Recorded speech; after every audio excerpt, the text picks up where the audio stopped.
이게 목회자만 부르심을 받는 거냐? 아니에요. 좀 다른 분야로 부르기는 해도 모두 다 부르심을 받은 거예요. 목회자로서의 부름, 또 사업가로서의 부름, 교사로서의 부름, 의사로서의 부름, 다양한 콜링이 있죠.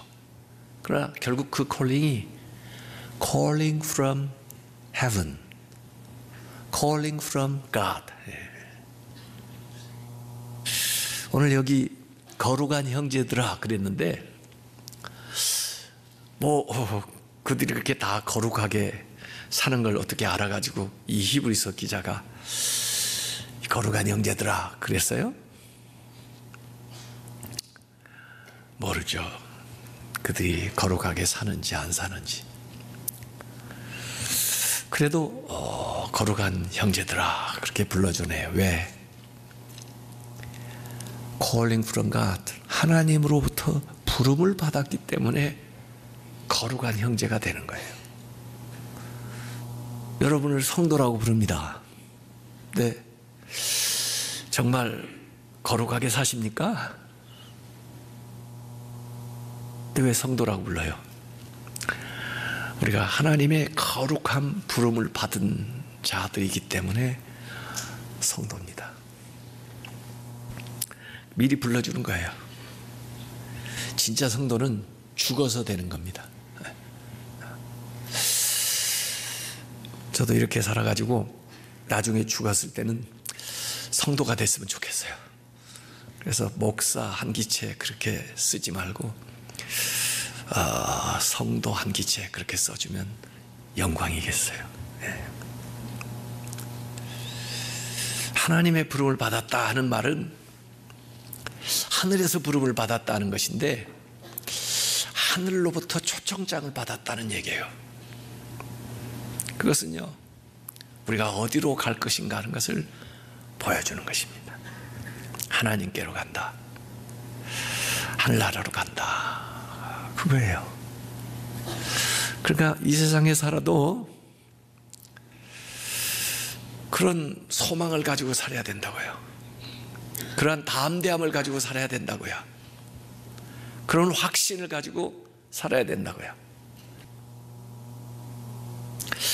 그 예수님에 대해서 얘기하면서 우리의 믿음의 돌이인, 믿음의 돌이다, 이 말이 참 왜 이렇게 번역을 했을까 조금 아쉬워요. 우리 신앙 고백인 말이에요. 신앙 고백, 믿음의 돌이 신앙 고백 같은 말이에요. 우리가 신앙 고백 하잖아요. 신앙 고백, 복음서에도 신앙 고백이 자주 나오죠. 예수님에 대해서 주는 그리스도시요 살아계신 하나님입니다. 도마는 나의 주 나의 하나님이시요 그리고 이렇게 신앙 고백이 나오는데 예수님은 신앙 고백의 대상이에요. 사실 우리가 고백하는 사도신경의 핵심도 예수님에 대한 고백이에요. 예수님에 대한 고백이 쫙 나와 있어요. 그리고 예수님을 통해서 우리가 하나님을 사실 고백하는 거고, 예수님을 통해서 성령님을 고백하는 거고, 예수님을 통해서 교회를 알게 되는 거고, 예수님을 통해서 종말을 알게 되는 거예요. 그게 우리의 믿음의 돌이라고요. 그게 사도신경, 우리 신앙 고백이에요. 내가 신앙 고백의 내용을 여기 두 가지로만 딱 핵심적으로 얘기했는데, 사도시요 대제사장이신 예수, 이렇게 해놨어요. 사도. 예수님을 사도라고 얘기한 것은 성경 전체를 통틀어서 여기 딱 한 번 나옵니다. 저도 처음에 읽을 때는 의아했어요. 아니, 예수님이 12제자들을 사도라고 하는 건 이해가 되는데, 아니 예수님을 사도라? 이 사도라는 말 뜻 자체가 뭐냐면은 보냄받았다, 그 말이거든요. 아포스톨로스, 보냄받았다는 건데, 예수님의 제자들이 다 보냄받은 자들이죠. 예수님 보내셔서. 또 구약에도 보면은 무슨 선지자들이 다 예수님이 보냄받은 자들, 모세 같은 분도 보내심을 받아서 가서 한 분들이에요. 근데 그 하나님 편으로서부터 보냄을 받은 자들의 완결판이 예수님이라는 거죠. 예수님께서 그 못된 풍군들에 대한, 악한 풍군들에 대한 비유를 들으신 적이 있는데, 주인이 종들을 자꾸 보내요. 종들을 보내는 족족 종을 능욕하고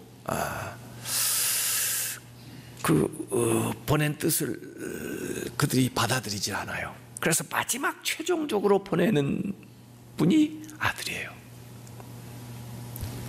보냄받았다는 것에서 예수는 사도입니다.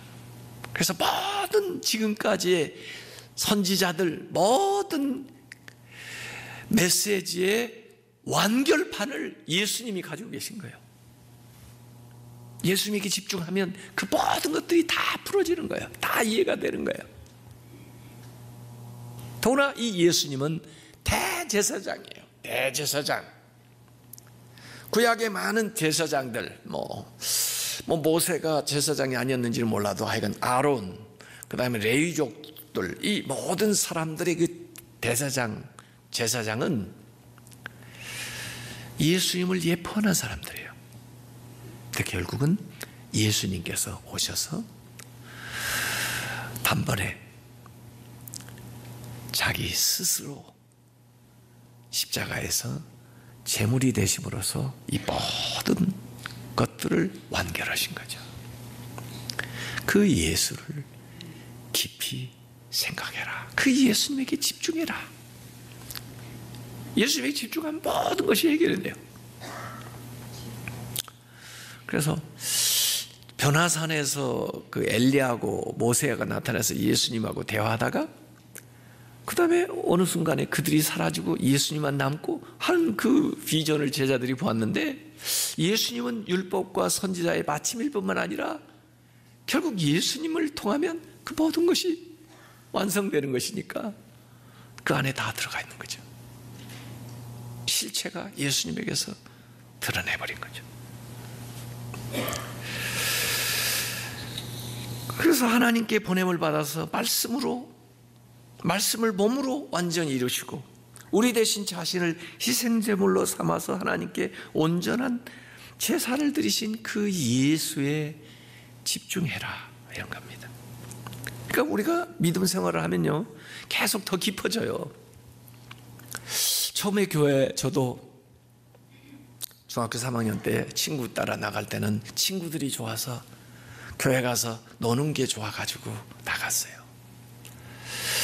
또 가서 보니까 좋은 말씀 하시니까 그 좋은 말씀 들으면서 내가 그래도 좀 선해지는 것 같고, 그리고 뭔가 새로운 생각을 하게 되니까 그래서 좋은 말씀 들으러 나갔어요. 그러다 예수님을 만나는 거죠.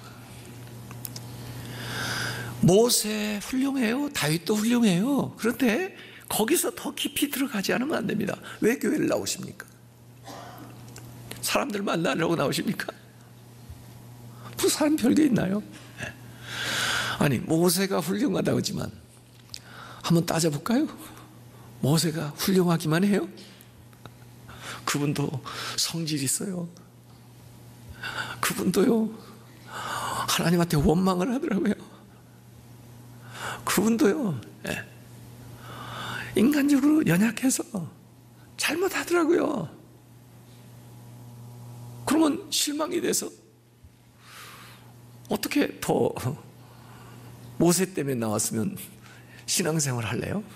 아니, 다윗 같이 훌륭한 인물 때문에 나왔습니까? 다윗도 훌륭하기만 한 게 아니에요. 다 알고 있잖아요. 더 들어가지 않으면 안 됩니다. 더. 베드로도 보니까요, 복음서에서 나온 실수는 그만두고 사도행전으로도 가만히 보니까 베드로도 실수가 있지만 그렇게 베드로가 대단한 역사를 일으킬 때도 베드로를 비난하는 사람도 있더라고요. 초대교회에서도. 이미 초대교회에 베드로가 얼마나 대단한 인물입니까? 근데 사도행전 11장에 보니까 바로 그 안에서도 베드로를 비난하는 사람들이 있어요. 교회에 나오면 보이는 사람이 베드로인데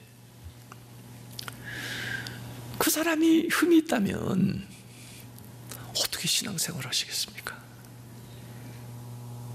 네, 더 들어가야죠. 더 예수 그리스도에게 초점을 두지 않으면 안 됩니다. 그들은 예수님을 부분적으로 보여줄 수는 있어도 예수님과 달라요. 네. 예수님을 본질적으로 우리가 더 깊이 알아가려고 노력을 해야 됩니다. 그것이 우리의 믿음이고 우리의 삶을 변화시켜요. 예수를 알면 알수록 나 자신을 더 잘 알게 돼요. 요한 웨슬리, 이분이 목사가 되어가지고 영국에서 그 당시에 이제 신세계 아메리카 대륙에, 특별히 미국의 그 조지아주에 선교를 하러 가죠. 근데 그 대서양 바다에서 풍랑을 만났습니다. 와, 정말 보통 심한 풍랑이 아닌데 죽을 것 같아요. 근데 죽는 건 고사하고 지옥 갈 것 같아요. 아니, 이대로 죽으면 안 되는데, 죽을 준비가 안 됐는데, 난 이렇게 해가지고 천국에 못 가는데, 두려움에 휩싸여서 있는데, 한편에 보니까 자기가 그렇게 영국에 있을 때는 무식하다 그렇게 생각했던 모라비안 교도들이 기도를 하면서 찬양을 하는데 가식이 아니라 보니까 그렇게 마음의 표정에 평화가 넘치는 거예요. 아니, 나도 저들하고 같은 하나님을 믿는다고 그러는데 왜 저들은 저런데 나는 이러냐. 그래서 그 중에 한 사람 붙들고 물어봤어요. 당신들은 어떻게 이렇게 태어납니까? 무섭지 않습니까? 그랬더니 그 형제가 웨슬리에게 한 말입니다. Do you know Jesus? 당신 예수 아십니까? 아니, 목사 보고, 웨슬리는 아버지 때부터 목사님이에요. 웨슬리는요, 그 당시에 세계 최고의 명인 옥스포드의 천재예요. 아니, 목사가 돼서 선교사까지 나가는 사람 보고 Do you know Jesus? 그게 말이 되냐고요. 그런데 웨슬리가 충격을 받았어요. 진짜 내가 예수를 알긴 하는 사람인가? 네. 이건요, 지식이 아니에요.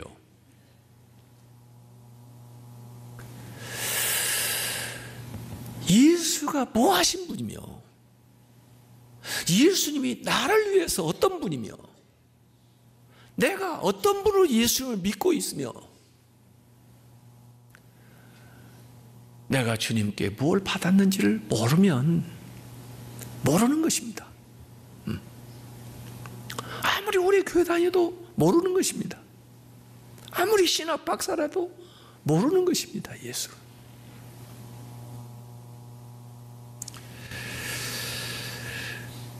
과연 예수님이 나에게 누구신가? 이걸 깊이 한번 생각해 보라는 거예요. 예수님이 이번 사순절에 십자가에서 하신 일이 도대체 나와 무슨 관계가 있나? 내가 그걸 믿는 것이 나를 어떻게 다르게 만드나? 이런 것을 우리가 알아야 되는 거예요. 거기에서 모든 인생의 문제의 실타래가 풀리게 되고 나의 삶의 모든 일들에 대한 해답이 거기서부터 시작이 되는 겁니다. 그걸 모르면 모르는 거예요. 오늘 사실 이 히브리서 3장은 더 핵심적으로 얘기하려고 하는 것은 모세하고 예수님을 대조하면서 예수님은 모세보다 더 위대한 분이다라고 하는 것을 사실 얘기하려는 건데, 이게 사실은 쉽지가 않아요. 그 당시에 유대인들, 히브리인들은요, 모세를 최고로 알았습니다. 모세 같은 분 없다. 왜? 애굽에서 종로로 산 자기들을 이끌어냈어요. 광야를 탁 지나가지고 약속의 땅 앞에까지 자기들을 데려다왔어요. 그러면서 하나님이 주신 말씀 십계명을 중심으로 해가지고 모세 오경을 집필해가지고 이 율법을 가르쳐 주신 분이, 그걸 자기들의 경전으로 읽고 있어요. 민족의 지도자고. 이런 예수님, 더구나 지난 세대에 있던 사람들은 항상 이렇게 미워하는 습관이 있어요. 그래서 대단한 분으로 이렇게 영웅으로 생각을 하고 있는데, 지금 가까이 있었던, 아니 저 갈릴리 나사렛에서 와가지고 뭐 십자가에 못 박혀 돌아가셨는 이런 가까운 시대에 있었던 인물하고 비교해서 그분이 이 모세보다 위대하다? 이게 우리한테는 이렇게 이해가 쉽게 되는데 그들한테는 쉽게 되는 게 아니에요. 이게요. 생각을 해보세요. 만약에 문선명이 내가 예수보다 더 위대하다, 그러고 나면 우리가 뭐라고 그러죠? 박태선이가, 이만희가, 안산홍이가 나와가지고 내가 예수가 내 제자야 그러면서 예수가 실패해가지고 내가 온 거야, 그리고 지금 이 얘기들 하고 있는데 말이 먹혀요? 이거 별로 좋은 이해가 아니지만은 그 히브리 사람들은 그렇게도 들을 수가 있어요. 도대체 이 예수님이라는 분하고 모세하고 어떻게 자리매김을 해야 돼, 이렇게 이제 생각을 하는 거예요. 그때 이 히브리서 기자는 우선 모세의 위대한 것을 인정을 해줍니다. 그래, 모세 위대한 분이다. 왜 위대하냐?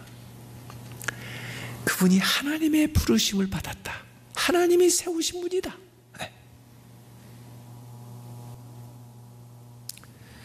다른 종교도 참 보면요, 불교라고 그러지 석가모니교라고 안 해요. 왜? 석가모니를 믿는 게 아니니까. 모슬림이라고 그러지 마호메트교라고 안 해요. 왜? 마호메트를 믿는 게 아니니까. 왜? 그들도 알아요. 그들은 인간이라는 것을. 그러나 기독교는 그리스도교라고 그래요. 왜? 그리스도를 믿으니까. 모세교라고 안 해요. 다윗교라고도 안 해요. 인간을 믿는 게 아니에요.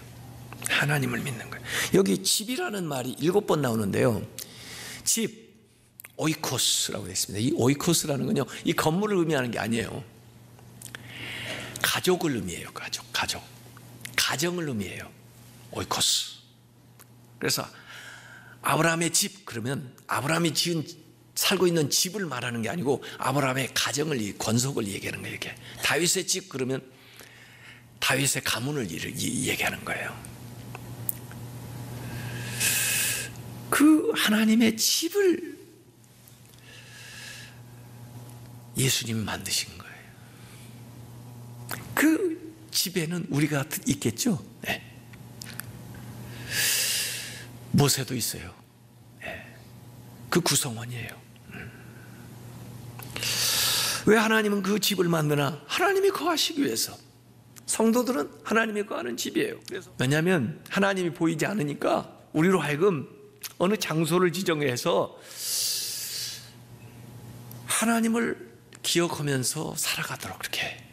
그래서 사실 에덴 동산에서 선악과는 다른 것보다도 그게 어찌 보면 보이지 않는 하나님의 보이는 모습이에요. 그걸 중심으로 해서 살아가는 거예요. 거기에 도전하면 안 된다는 거예요. 나중에 제단을 쌓았죠. 제단도 하나님의 임재를 드러내는 거예요. 성막도 성소도 하나님의 임재를 드러내는 거예요. 성전도 하나님의 임재를 드러내는 거예요. 교회도 하나님의 임재를, 이 장소 임재 사상이 있어요. 그런가 하면 시간 속에서도 하나님이 거하신다. 왜? 하나님은 장소뿐 아니라 시간을 다스리는 분이다. 그래서 안식일이 있는 거예요. 안식일은 다른 게 아니에요. 하나님이 시간의 주인이십니다. 그래서 시간을 성화시키는 거예요. 우리의 일상생활을 구원해 주는 거예요. 이렇게 거룩하게 만드는 거예요. 그게 절기, 이런 걸로 표현해요. 그런가 하면 하나님은 우리의 삶 속에 임재하는 거예요. 그게 인격 임재 사상이에요. 장소 임재, 시간 임재, 인격 임재로 나타나요. 그래서 예수님이 성육신 하신 것을 통해서 우리에게 보여주시고 성령이 우리에게 임재하심으로써 우리가 마음의 성전을 갖는 거예요. 성령을 모시는 거예요. 그 처소, 그게 집이에요. 집. 그래서 내가 집이에요. 하나님의 집. 그 집은 누구냐? 우리예요. 모세예요. 그러니까 집을 지은 하나님이, 예수님이 모세 우리보다 우월한 것은, 탁월한 것은 당연하죠. 그래서 모세는 우리가 본받아야 될 신앙의 모본이고 예수님은 우리가 믿어야 될 신앙의 대상이에요. 모세는 우리가 본받아야 될 신앙의 모본이고 예수님은 우리가 믿어야 될 믿음의 대상이에요. 아시겠어요? 우리는 이걸 당연하게 받아들이는데 그들은 힘들어요. 이야기가. 그래서 모세가 장래에 말할 것을 증언하기 위해 있었다. 모세조차도 이 예수를 증언했다. 세례요한도 예수님을 가르쳤다. 그 손가락만 보지 말고 가르치는 사람만 보지 말고 그 가르치는 방향을 봐가지고 그분이 누군지를 주목해봐라 말이에요. 그게 예수님이에요. 모세가 위대하죠. 근데 모세의 그 위대한 사역은 예수님에게서 완결됐다. 모세가 예언한 모든 것들은 예수님에게서 이루어졌다. 그래서 모세조차도 보지는 못했지만 장래에 오실 예수님에게 주목하면서 살았던 사람이에요. 그럼 우리도 모세가 아니라, 율법이 아니라, 제사가 아니라 예수님에게 주목해야 되는 거죠. 마지막 6절에 이런 결론이 나옵니다. 자, 우리가 그의 집이면 어떻게 해야 되냐? 소망과 확신을 붙들고 살아야 된다. 우리가 하나님의 집이에요. 이미 하나님의 가족이라고요. 하나님의 부르심을 받았다고요. 하늘로부터의 부름을 받았다고요. 그렇게 가고 있어요 지금요. 그러면 이 세상에 살 때도 소망 가운데 그 구원받은 확신을 가지고 그 기쁨을 가지고 그 감사함을 가지고 살아야 된다는 거예요. 그것은 예수를 깊이 생각할 때 더 강하게 우리에게 와닿는 겁니다. 그것이 약화되는 것은 예수에게 주목하지 않기 때문에 그래요. 세상에 자꾸 휩쓸리기 때문에 그래요. 그래서 이 히브리서의 종말로는 굉장히